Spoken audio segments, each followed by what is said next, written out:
সে এক মজার রাজ্য। গভীর অন্ধকারে ঘোড়া ছুটিয়ে রাজ্য জয়ের পথে রাজা খুঁজে পায় আলোর দিশা।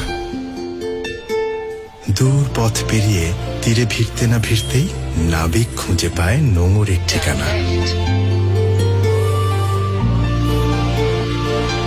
রাজ্য জুড়ে সজাগ দৃষ্টি, চোখ এড়ানোর সুযোগ নেই ছোট্ট কোনো ভুলের।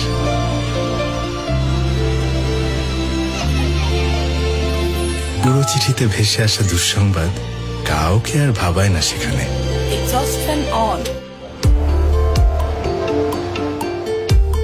সেই স্বপ্নরাজ্যে রানী চোখ খুললেই দেখে রাজকন্যার হাসি। এমনকি রাজ্যটাকে ঝকঝকে রাখতে একদল সৈন্য